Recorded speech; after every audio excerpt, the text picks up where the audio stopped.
So I know Dr. Roshway just talked about a lot of the kind of mechanisms that go on in fatigue, and including the mental health aspect of that. If you notice on your handout, I'm not going to read the quote that's on there, but it's a quote from somebody named Candace Pert, and Candace Pert has written a book called The Molecules of Emotion. If you thought that Dr. Roshway's talk was a little bit technical, you'd really think that Candace Pert's book is pretty technical. But the interesting thing is that she's a pharmacology researcher who really started looking at what physiology changes in our bodies because of our emotions. And everyday brain science, neurology, and psychology keeps learning new, different things about how bodies and brains interact and how essentially we're a walking brain. So we're not this head and then this body. The body and the mind and the spirit are all connected and all influence one another, right? And I actually don't believe any of your physicians do what Candace Pert states in her statement that says, you know, some doctors are only treating the body, some psychologists and counselors are only treating the mind. Most people who are living in this century have this awareness about how the flow occurs. But actually, one of the other reasons I put that quote on the paper is because I think some of us, some of you, may do that disconnect with yourself, right? And especially folks with MS or with any other ongoing recurring illness or pain have to spend a fair amount of time treating the physiology of what's going on, and therefore the emotions about it, though they're very, very present in your everyday life, often the treating of the emotional impact is way on the back burner, right? If you already have 3 doctor's appointments this month, do you really want to go see a therapist? No. Right? Exactly. So some of the things we're going to talk about today, and I'm going to try to put it in a nutshell because we're actually doing this a little like TED Talks, aren't we? There's a really small amount of time to talk about a lot of important things. Some of what we're going to talk about are things that you can do on your own that help with emotions and mood, as well as things that you might look at if those self-care things aren't taking care of it totally. All right, so Mary Kay was describing that model of therapy that I use, internal family systems. And actually, the family we're talking about in internal family systems is truly our internal family. One part of me feels this way, one part of me feels that way. One part of me is angry because my mobility is impaired. Another part of me feels pretty invincible and like I can do almost anything that I want to do. One part of me gets really angry about my MS. Another part of me is able to say, look, I have blessings in my life and rich and wonderful relationships, right? So we've got these ping pong matches that are kind of going on inside of us all of the time. And our emotions can shift. We could get up in the morning feeling like pretty good. I'm feeling okay, have an optimistic view of the day. Then something might happen. Maybe we fall. Maybe we forgot an appointment. Maybe we didn't remember to sign the permission slip for our kids' field trip. Something that puts us back. We're in this place now of frustration and internal anger. And so that's a shift from how we were when we got up in the morning. And then we might hear from someone and have like a boost in our mood. We might read something, we might listen to something that causes us to remember we're people with hope, with purpose, with value. So already I've just described 3 moods. all right? And those could happen over the course of hours, they can happen over the course of minutes, and all of that is normal to all of us. When we have that locus of control that Mary Kay used those words, that's great. This kind of grounded self-energy, when we have a greater percentage of that, we don't get hijacked by emotions as easily. I like to talk about our inner SWAT team. We all have one. If somebody threatening came bursting through that door today, every one of us would have emotions triggered. Now, we might have fear triggered. We might have an internal SWAT team that's like, nobody's going to hurt me. When the emotions take over in too big of a way, that internal self gets occluded. And we are not able to make grounded, wise decisions. I tell somebody who comes in to me who says, I think I need to leave my marriage, and they're angry and enraged, and they just can't stand how their life's going.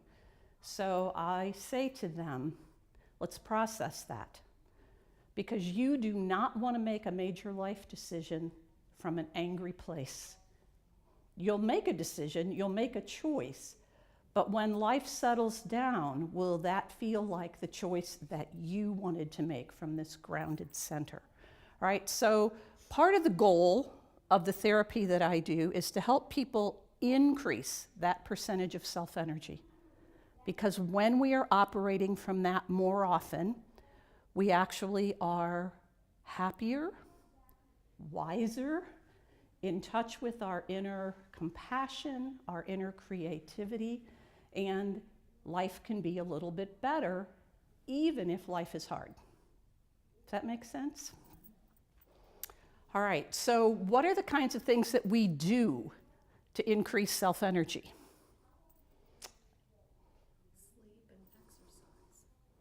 Sleep and exercise? Correct. And actually, some of the exercises that actually help mind, body, spirit are really good for emotion. Yoga is a good exercise. It's because it's more than an exercise. And in fact, there's a study done by a prominent psychiatrist out of Boston, Bessel van der Kolk. He runs a trauma center in Boston, and he said people kept coming to him saying, yoga, yoga, yoga. Yoga makes me feel better. Yoga helps my depression. Yoga helps my anxiety. And he just said, show me the studies, show me the studies. There weren't any. He finally conducted a study in his trauma center. And what was really interesting when you see his slides that are so compelling, they show the trauma group, the group with depression and anxiety, and the control group. And I forget whether it might have been like an 8-week course of yoga. Guess what? Everybody's mood levels went up, even the control group. So things that bring mind, body, spirit on board are really, really helpful. I like to say, what are we putting into our bodies that contribute to us feeling good or not feeling good? How much junk food do we put in? How much sugar do we put in? What are we not putting in our bodies? How little broccoli are we putting in? How many chocolate chip cookies are we putting in? All of those things do make a difference to our feeling of well-being. But also in terms of emotionally, what are we putting in to our bodies? I know people who consistently listen to angry media people. All right? Now, I believe angry media people need to have a voice, and sometimes they are bringing up really relevant things that we shouldn't remain in the dark about. But if we have a steady diet of angry media people, or maybe even angry friends, right? if we have a high dose of that angry energy around us all the time, you just even notice what it does to your actual body, all right? So if I'm in the presence of inspirational things, or even humorous, funny things, all right, I'm like open. That feels good, that feels safe. That energy exchange, actually what happens is our mirror neurons in our brain want to line up with that. You know, we want to line up with the cute little kid that's telling us a funny story. And we shift physiologically with that. If we are around anger, if we are around scary people, our whole body language shifts. We cave in. We go to this protective mode. And I'm exaggerating it because we probably don't do it that way. If one of you was being really sort of angry or negative with me, I probably wouldn't crouch like this. But there would be an inner crouching that actually, if you just took a second right now and tried doing what that's like, that drawing in, do you feel the muscles that you're using? Do you feel the shift that happens? Now let's suppose we're walking around with that a lot. It's taking an energy toll. This is where fatigue really gets like exacerbated by those kinds of emotions.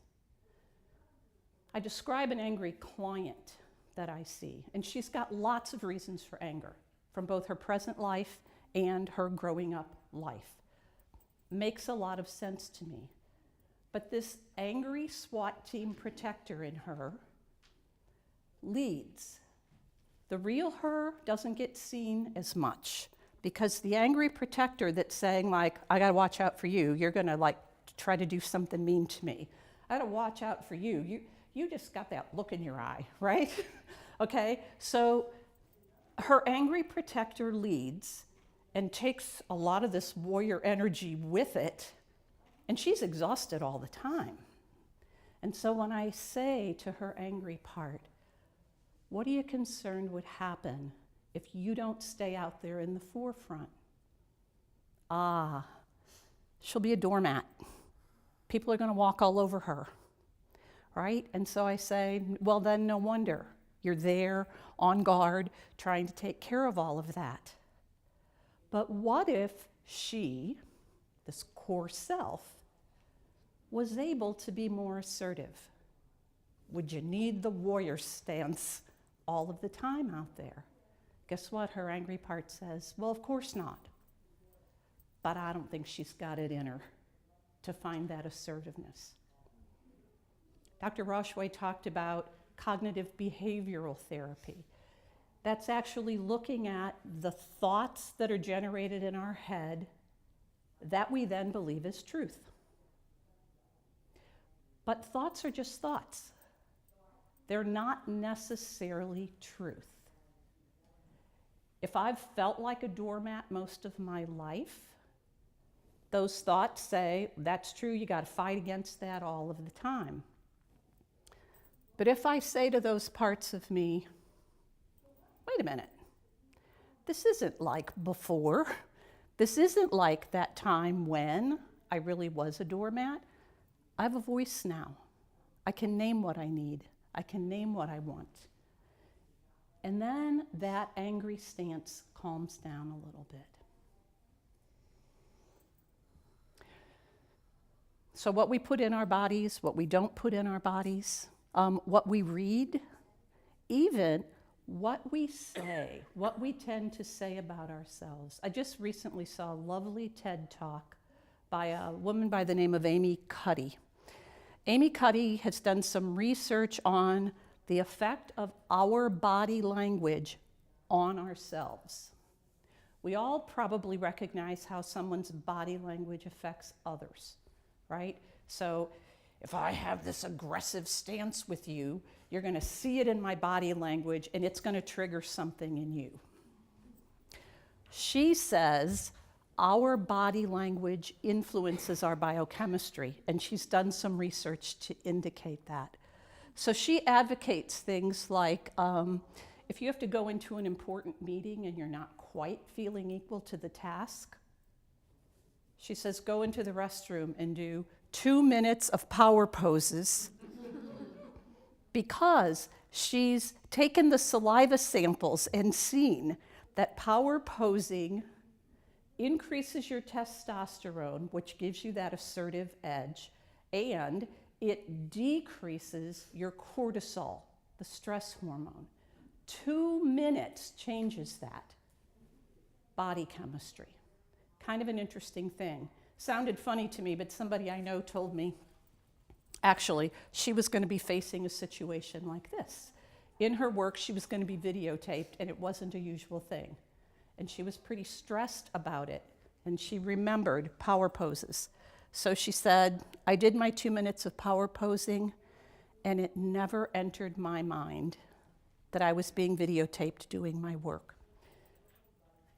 What I like about something like a power pose, or yoga, or reading inspirational things, is that it costs us practically nothing, right? This isn't like sign up, go to the gym, pay a monthly fee. These are things that are at our fingertips, accessible to us all of the time, and we can make choices to kind of lean into those kind of things. All right, now, one of the problems with MS and fatigue and depression is that the symptomology is really, really similar. And so how do I tell if my fatigue is MS fatigue, body fatigue? How do I tell if it's the fatigue that comes from depression where I want to stay in my bathrobe all day? It's kind of hard to know, isn't it? And so I think that's a place where sometimes folks with MS might get a little dismissive of the actual depression symptoms and believe it's just a function of what's going on with their body. And it may be a function of what's going on with their body. It may be, as you saw on the slides in the other room, a function of the medication. Some medications cause increased depression. So it's a little bit tricky to know. But what's the first thing you ought to do if you've got some of those symptoms going on? Tell your healthcare provider. Let them help you decide what it is that you might need that would make a difference. Some people tell me, I don't care if a medication might make a difference with that. I'm not putting one more pill in my mouth, right? I've already got this whole bucket of medications that I have to take, and I don't want to take one more medication. It's a choice you can make, and what I would say is let your healthcare provider decide with you whether your symptomology is significant enough that self-care, self-talk, what you put in, what you don't put in, exercise, if it feels like that won't be enough, let a healthcare professional help you make that choice rather than just trying to decide it on your own. So, my plug for therapy, of course, it's what I do for a living. I actually think we all benefit from therapy. And why is that? You know, nobody questions, like, should I go to the dentist a couple times a year? Well, why is that? Because we can't totally care for everything that's going on in our dental hygiene all on our own, right? And so we need a professional to be with us, take a look, say, like, Mary, that back tooth, you know how we remind you about getting that floss back there? You're not doing it the way you need to, right? So it's like, okay, thanks, right? We get these little reminders. We think that because everybody has emotions and everybody deals with difficult stuff all the time, why should I go and get help about that? And what I want to say to you is there's a high likelihood you'll feel better. There's just a high likelihood of that. Sometimes even a therapy visit where all you've done for your first visit is tell your story, there's a little relaxing that happens inside. It's like, somebody listened to my story without interrupting and saying like, well, you don't have to get so upset about that. Like, that's what's wrong with you. You just get upset too easy, right? Which is what maybe our family members might think, or our friends might say, oh, don't worry about that. You shouldn't be concerned about that. That isn't a big deal, right? And the therapist says, there is a part of you that's really concerned about that, right? Yeah, and we do what you're doing. We shake our head and say, yeah, there's a part of me that absolutely is worried about that. And then we get a little curious. Why is that upset feeling so strong? Or how is it derailing you? And what might we do to make that feel better? So it helps us understand those parts inside of us that sometimes don't trust us and take over. Therapy does not necessarily have to be long-term, all right? Sometimes a couple of visits, getting a little clarity about yourself makes a difference in how you feel, in choices that you make. I laugh when I say this because clients say to me, oh, Mary, I've got your voice in the back of my head. And I say, oh, I'm so sorry. But some of the gift of that, because guess what? I have the voices in my head too, from former therapists that I consulted, from mentors in my life. I just named to you, I've got Amy Cuddy's voice in my head right now because she talks about power poses and I liked that idea, all right? We kind of go shopping in the world for ideas about what resonates with me, what seems like a pathway to my growth and my health. And so wherever you can find those voices, welcome them in. I like that there's an omniscient observer inside of us. And sometimes that observer inside of me says, listen up, listen up, listen to what you're saying, right? And then I say, that's right, roll out the yoga mat, all right? Because having the idea of all of this in your head will do you zero good if you don't take some moments to implement. And I really want to emphasize how little those moments need to be. Some people say to me, you know, I do not have 20 minutes to sit and quietly meditate. Okay. I don't have 20 minutes to do yoga. Okay. I don't have. What do you have? Do you have 5 minutes to do yoga? Do you have 5 minutes of quiet, inspirational reading? Take them, all right? Because they will actually begin to benefit you too. Now, truly, 30 minutes of yoga is going to do more for you than 5, and 30 minutes of inspirational reading is going to do more than 5. But 5 every day adds up, doesn't it? So that's an important factor. All right, I'm going to name one technique that is helpful for these inner parts that some feel this way, some feel that way. Speaking for a part of us versus speaking from a part of us. Let's say I'm really frustrated with my husband because he's not understanding what I'm asking of him. We're in the middle of a nightmare kitchen remodel that was supposed to be done before Christmas.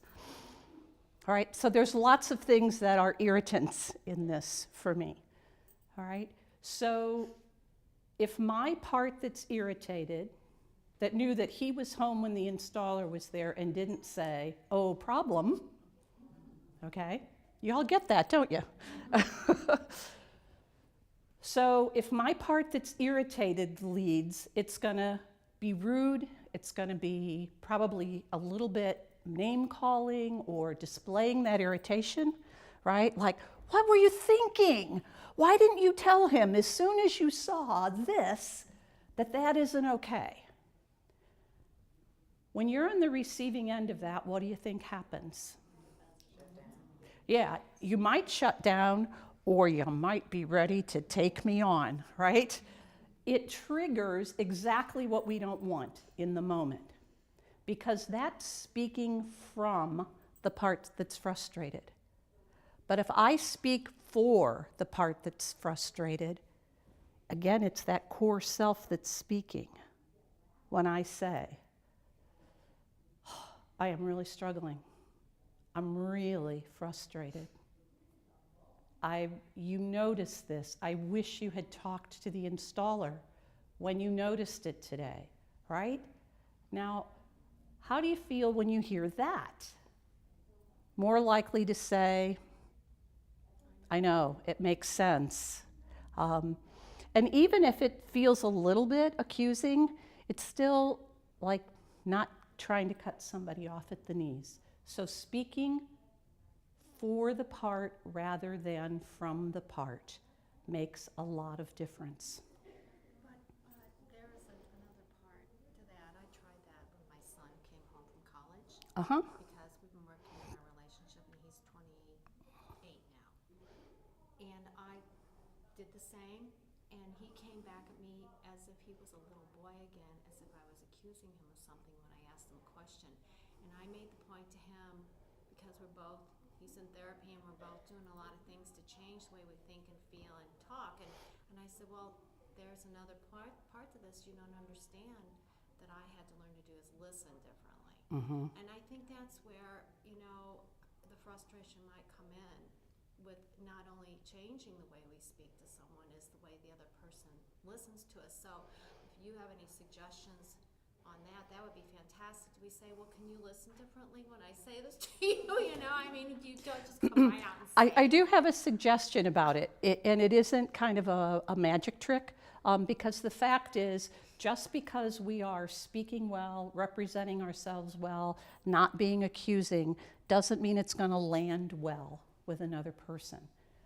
They have parts too, and especially if they have parts with us and in history, their leading part says, whatever you're about to say is going to be an accusation or a critique of me. If they've got a part that's thinking that, it really wouldn't even matter if you're just saying, no, I really was wondering, should we leave at 6 or 6:30? This isn't saying you're some sort of an idiot who never gets anywhere on time, right? But their part might hear that, even if we're asking a purely informational question, all right? What do we do then? We've got the option to stay with, I am trying to get you to understand me, or that will actually not work because the other person's going to dig in more with, well, you're not understanding me. So it's a moment to shift gears. Let me see what's happening here. I think you are sensing something from me that I'm not intending. Wow, I don't mean to do that. Can we rewind? So it's kind of a stepping into their territory to see if they can feel understood. And how do we know when the other person feels understood? They start nodding their head. All right? All right? It's not an easy thing because it is hard all by ourselves to change a relationship, isn't it? But for me, not stepping into that kind of relationship that I want, where I'm able to ask a question, get clarity, try to have understanding, that's what I want to continue to do. But I do want to name, relationships are really messy. Really messy. And when we think that communication is clear, and I know I said what I said, and why are you misunderstanding me? What I want to say to you is, I think much of our communication is not nearly as clear as we think it is. So that's an important thing to know. I know we're at time. Just want to look if there's any. Oh, I want to name a mantra. Things to do that you can do on your own. There's a guy by the name of Chris Germer. He's written a book on meditation called The Mindful Path to Self-Compassion. And I love a mantra that he has in his book. 4 things. May I be safe. May I be happy. May I be healthy. May I live with ease. Now, when I say those things for myself, a lot of times there's going to be a part piping up and saying, but you're not healthy today, or you're not happy today, or you're not living with ease today. But why I like the mantra, it doesn't say be happy, be healthy, be at ease. It's saying, may I be that, all right? And the fact is, no matter what state we're in, we all have a desire for all those things that are in that mantra. So when I can't sleep at night, it's a mantra that I go to. And actually, it's becoming pretty familiar for me, so that the mantra calms some of those active voices inside that are saying like, oh, like, don't forget this, and what about tomorrow? And that didn't go so well today. So it occupies my brain, and it actually starts calming my system. But the other thing Chris Germer talks about doing with a mantra like that is using it for someone else. May he or she be safe, healthy, happy, and live with ease. And where I find that especially helpful for myself is, let's say I know that my son, who lives way across the country in Missoula, Montana, if I have worries about him, and I can't touch what's going on there, right? I open my heart and say that mantra, and it shifts a little bit, things that I'm feeling inside. All right, thank you all for your attention. We do need to close, and I don't know if we can take a minute or two for questions or... What was the name of the book again? Mindful Path to Self-Compassion. Yeah, Germer, G-E-R-M-E-R. Self-compassion. Yeah. Oh, maybe even with that little word. Nobody will ever love us better than we love ourselves. If you are always putting yourself on the back burner, not needing, other people will too. Not because they want you on the back burner. They just feel like, you don't need anything. You're good. You're taking care of yourself. So, yeah, move forward with loving yourself. All right, thank you for your attention.